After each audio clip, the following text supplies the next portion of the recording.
തദ്ദേശ തെരഞ്ഞെടുപ്പ് ഫലം വളരെ വ്യക്തമാണ്. UDFന് നല്ല മേൽക്കൈ ലഭിച്ചിട്ടുണ്ട്. ഒപ്പം മുസ്ലിം ലീഗും അതിൻ്റെ പ്രകടനം വളരെയേറെ മെച്ചപ്പെടുത്തി കൂടുതൽ സീറ്റുകളിലേക്ക് ഞങ്ങൾക്ക് വിജയിക്കുവാൻ കഴിഞ്ഞു. അപ്പോൾ കേരളത്തിൻ്റെ ഭാവി വിലയിരുത്തിക്കൊണ്ട് തന്നെയാണ് കേരളത്തിലെ ജനങ്ങൾ വിധി എഴുതിയിട്ടുള്ളത്. ഇപ്പോൾ നടന്നുകൊണ്ടിരിക്കുന്ന ഭരണത്തോടുള്ള എതിർപ്പും കേരളത്തിലെ ഒരു നല്ല ഭരണം തിരിച്ചു വരണം എന്നുള്ള അങ്ങേയറ്റത്തെ ആഗ്രഹവും അതാണ് ജനങ്ങൾ ഇവിടെ പ്രകടിപ്പിച്ചത്. നമ്മുടെയൊക്കെ പ്രതീക്ഷകൾക്ക് അപ്പുറത്താണ് ഈ തെരഞ്ഞെടുപ്പിൽ വിജയം ഉണ്ടായിട്ടുള്ളത്. അത് നിങ്ങൾ മീഡിയ എല്ലാം അത് വിലയിരുത്തി കഴിഞ്ഞു. അതിൽ സന്തോഷമുണ്ട്. ഇന്ന് തന്നെ അതിൻ്റെ കണക്കുകളൊക്കെ വന്നു. കേരളത്തിലെ ഭൂരിഭാഗം നിയമസഭാ മണ്ഡലങ്ങളിലും UDFന് മേൽക്കൈ വന്നിട്ടുണ്ട്.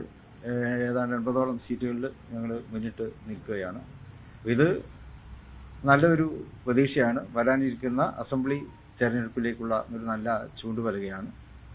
ഞങ്ങൾ നേരത്തെ തന്നെ പറയുന്നത് ത്രിതല പഞ്ചായത്ത് തെരഞ്ഞെടുപ്പ് എന്നുള്ളത് അസംബ്ലി തെരഞ്ഞെടുപ്പിലേക്കുള്ള ഒരു മുന്നൊരുക്കം, ഒരു സെമിഫൈനലാണെന്നാണ് പറഞ്ഞത്. അത് ഇപ്പോൾ വ്യക്തമായിരിക്കുന്നു. ഇനി ഫൈനലിലേക്കുള്ള യാത്രയിലാണ് ഞങ്ങൾ എല്ലാവരും ഉള്ളത്.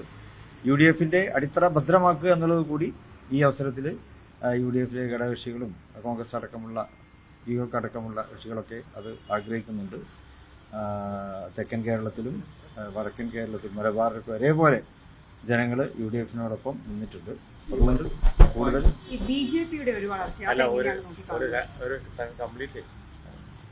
അപ്പോൾ രാഷ്ട്രീയമായിട്ട് ഒന്നുകൂടി UDFന്റെ നില ഭദ്രമാക്കുകയും അത് നിയമസഭാ തെരഞ്ഞെടുപ്പിൽ കാര്യങ്ങളൊക്കെ വളരെ എളുപ്പമാക്കുകയും ചെയ്യും എന്നുള്ളത് തന്നെയാണ് ഞങ്ങളുടെ പ്രതീക്ഷ. അതെ, അടിത്തറ വിപുലമാക്കുക എന്ന് പറയുമ്പോൾ ഞങ്ങൾ സമാന ചിന്താഗതിക്കാരായിട്ടുള്ള ഒരുപാട് പാർട്ടികളുണ്ട്. ഇപ്പോൾ ഇടതുപക്ഷത്തോട് അതൃപ്തിയുള്ള പാർട്ടികളൊക്കെ കേരളത്തിലുണ്ട്, ഇടത് മുന്നണിയിൽ തന്നെ. അവരിൽ പലരും ഞങ്ങളോട് സമാപന ചിന്താഗതിയുള്ള പാർട്ടികൾ അവരൊക്കെ തന്നെ UDFിലേക്ക് വരുമെന്നാണ് പ്രതീക്ഷ. കേരള കോൺഗ്രസിനൊക്കെ ശക്തമായ തിരിച്ചടിയാണ് ലഭിച്ചിരിക്കുന്നത്. അതെ, ഒരു പാർട്ടി നൽകല്ലോ താങ്കള്. UDFിലേക്ക് അടിത്തറ വികസിപ്പിക്കാൻ ആശയപരമായി യോജിക്കുന്നവരൊക്കെ വരണം തന്നെ താങ്കൾ ഇന്ന പാർട്ടി എന്നില്ല. ഇതൊന്ന് പറയട്ടെ. അതൊക്കെ ജനങ്ങൾ തീരുമാനിച്ചു കഴിഞ്ഞു ആ കാര്യങ്ങൾ. അതിലേക്ക് ഇനി നമ്മൾ തിരിച്ചു പോകേണ്ടതില്ല. ഭരണവിരുദ്ധ വികാരമാണോ അതോ UDFിനോടുള്ള പ്രതീക്ഷയാണോ? എന്താണ് ശരിക്കും ഈ ഒരു തദ്ദേശ തെരഞ്ഞെടുപ്പ് പ്രതിഫലിച്ചത്? ഇത് രണ്ടും വന്നിട്ടുണ്ട്. സാധാരണഗതിയിൽ ഈ ത്രിതല പഞ്ചായത്ത് തെരഞ്ഞെടുപ്പിൽ പ്രാദേശികമായിട്ടുള്ള വികാരങ്ങളും പ്രശ്നങ്ങളൊക്കെയാണ് പ്രതിഫലിക്കാറുള്ളത്. പക്ഷേ ഇത്തവണ അതല്ല, പൊളിറ്റിക്കലായിട്ടുള്ള വോട്ടുകൾ തന്നെയാണ് ഇത്തവണ നമുക്ക് കിട്ടിയിട്ടുള്ളത്.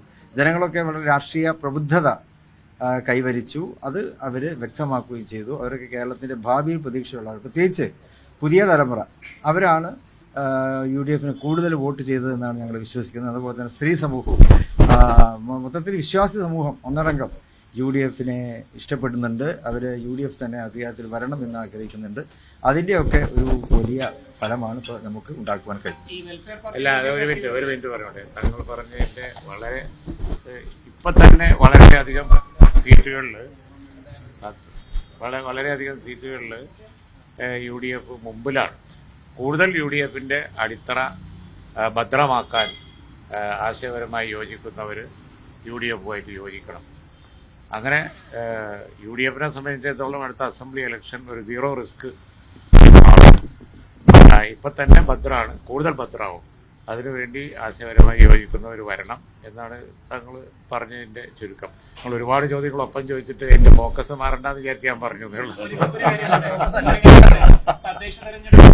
മുഖ്യമന്ത്രി ഈ വെൽഫെയർ പാർട്ടി വെച്ച് ഒരു ന്യൂനപക്ഷ വിരുദ്ധമായിരുന്നു അവരൊരു അജണ്ട തന്നെ സെറ്റ് ചെയ്തത്. അപ്പൊ അതിനുവേണ്ടി ഒരു തിരിച്ചടി കൂടെയല്ലേ ഈ തെരഞ്ഞെടുപ്പ്? അതെ, അത് അവര് ആലോചിക്കേണ്ട വിഷയമാണ്. കഴിഞ്ഞ പാർലമെന്റ് തെരഞ്ഞെടുപ്പിന്റെ മുമ്പ് ന്യൂനപക്ഷ കാർഡ്, അതുപോലെ തന്നെ ഇപ്പോ പോയ ഇലക്ഷനിൽ ഭൂരിപക്ഷ കാർഡ്, ഇങ്ങനെ ഇടയ്ക്കിടയ്ക്ക് കാർഡ് മാറി മാറി കളിക്കുന്നത് കളി ലൂസ് ചെയ്യുള്ളൂ എന്നുള്ളത് ഇനി അവരാണ് ചിന്തിക്കുന്നത്. കാർഡ് മാറി മാറി കളിക്കാണ്. ഓർമ്മ ഉണ്ടല്ലോ, അടുത്ത് തന്നെ ന്യൂനപക്ഷ കാർഡായിരുന്നു പാർലമെന്റ് തെരഞ്ഞെടുപ്പിൽ, അതും ലൂസ് ചെയ്തു. ഇപ്പൊ ഭൂരിപക്ഷ കാർഡായിരുന്നു, അതും ലൂസ് ചെയ്തു. ഇങ്ങനത്തെ എക്സ്ട്രീം സ്റ്റെപ്സ് ഒന്നും കേരളം അംഗീകരിക്കില്ല. കേരളത്തില് ആ കാർഡ് കളി അവസാനിപ്പിക്കുന്നതാണ് നല്ലത്. ഞങ്ങൾ എന്നും ഒരേ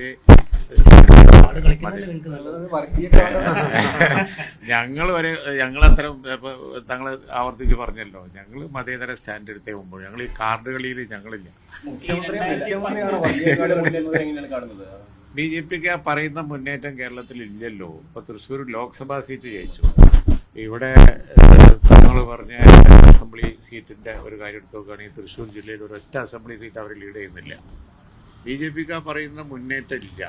തിരുവനന്തപുരം കോർപ്പറേഷനിലെ LDFന്റെ വേസ്റ്റ് ഭരണം, അതിനുള്ള ഒരു പ്രതികരണം ഉണ്ടായി. അവിടെ BJP അടിത്തറയുള്ള ഒരു സ്ഥിതി ഉള്ളതുകൊണ്ട് അവർ മുൻതൂക്കം പോയി. കോഴിക്കോട് അങ്ങനെ തന്നെയല്ലേ. കോഴിക്കോട് വേസ്റ്റ് ഭരണത്തിനെതിരായി കഷ്ടിച്ച് രക്ഷപ്പെട്ടതല്ലേ. ഇവിടെ UDFനാണ് ശരിക്കും ഭൂരിപക്ഷം കോഴിക്കോട്. ക്ലിയർ ആയിട്ട് തന്നെ ചോദിക്കും, വെൽഫെയർ പാർട്ടി UDFലേക്ക് വരണമോ വേണ്ടോ എന്നതിൽ ലീഗിന് കൃത്യമായ അഭിപ്രായം ഉണ്ടാവും? ഞങ്ങളത് UDFലേക്ക് വരണമെന്ന് ഒരിക്കലും പറഞ്ഞിട്ടില്ലല്ലോ. അവരവരുടേതായ കാരണങ്ങളാൽ രാഷ്ട്രീയ തീരുമാനങ്ങൾ എടുത്ത് മുന്നോട്ട് പോവില്ല. അത് ഈ കാർഡ് കളിക്ക് വേണ്ടി പിന്നെ LDF കൂടുതൽ ഉപയോഗിച്ചു എന്നല്ലാതെ വരേണ്ടതില്ല എന്നാണ്. അത് അങ്ങനെ ചോദിക്കണ്ട. കാരണം വെച്ചാൽ ഒരു പാർട്ടിയെ സംബന്ധിച്ചും നെയിം ചെയ്തപ്പോ തങ്ങൾ പറഞ്ഞില്ലല്ലോ. UDFനോട് ആശയപരമായി യോജിക്കുന്ന കൂടുതൽ പാർട്ടികൾ പിന്നെ UDFന്റെ അടിത്തറ വികസിപ്പിക്കണം എന്ന് പറഞ്ഞു എന്നേ ഉള്ളൂ. അത് വെൽഫെയർ പാർട്ടി ഉൾപ്പെടുന്നില്ല. നിങ്ങൾ അങ്ങനെ ചോദിക്കുന്നത്. ഒരു പാർട്ടിയെ പറഞ്ഞില്ല പിന്നെ ജനസംഘം പെടുമോ? അല്ല, അത് ഞാൻ വളരെ കാൽക്കുലേറ്റ് ചെയ്തിട്ട് വളരെ പിന്നെ മിതമായ നിലയിലും പ്രതികരിക്കേണ്ട ഒരു വിഷയമായിട്ട് ആണല്ലോ തങ്ങൾ യോജിക്കാവുന്ന ആശയപരമായി യോജിക്കാവുന്ന പാർട്ടികൾ എന്ന് പറഞ്ഞത്. ഇനി പിന്നെ നിങ്ങൾ പേരെടുത്ത് ഇങ്ങനെ ചോദിക്കേണ്ട കാര്യമില്ല. പേരെടുത്ത് ചോദിച്ചാൽ മറുപടി ഇല്ല. ഏത് അല്ല, അങ്ങനല്ല. അത് UDF ആലോചിക്കേണ്ട കാര്യമാണ്. പക്ഷേ UDFനോട് ആശയപരമായി യോജിക്കുന്ന പാർട്ടികൾക്ക് കൂടുതൽ വരാനുള്ള ഒരു സാഹചര്യമുണ്ട്, വരും വേണം എന്നാണ് ലീഗിന്റെ അഭിപ്രായം എന്നാണ് തങ്ങൾ പറഞ്ഞത്. 2010 മികച്ച വിജയം നേടി. 2011 നിയമസഭാ തെരഞ്ഞെടുപ്പിൽ പ്രതീക്ഷ വിജയം ഉണ്ടായില്ല. ഇതൊരു അത്തരത്തിലൊരു മുൻകരുതൽ കൂടി UDF എടുക്കേണ്ടതല്ലേ? അല്ല, ഈ UDFനെ സംബന്ധിച്ചിടത്തോളം ഏറ്റവും വേസ്റ്റ് തെരഞ്ഞെടുപ്പാണ് പഞ്ചായത്ത് തെരഞ്ഞെടുപ്പ്. ഏറ്റവും ബെസ്റ്റ് തെരഞ്ഞെടുപ്പാണ് പാർലമെന്റ് തെരഞ്ഞെടുപ്പുകൾ സാധാരണഗതിയിൽ. പക്ഷേ ഏറ്റവും വേസ്റ്റ് തെരഞ്ഞെടുപ്പിലും ഇങ്ങനെ റിസൾട്ട് എന്നുള്ളത് അടുത്ത തെരഞ്ഞെടുപ്പിൽ UDF അധികാരത്തിൽ വരും എന്നുള്ളതിന്റെ ഉറച്ച തെളിവാണ്. യാതൊരു സംശയവുമില്ല. ഒരിക്കലും ഉണ്ടാവാത്ത ഒരു വേസ്റ്റ് ഇലക്ഷനിലും ബെസ്റ്റ് റിസൾട്ട് UDF ആദ്യമായിട്ടാണ് ഉണ്ടാകുന്നത്. ഓക്കെ.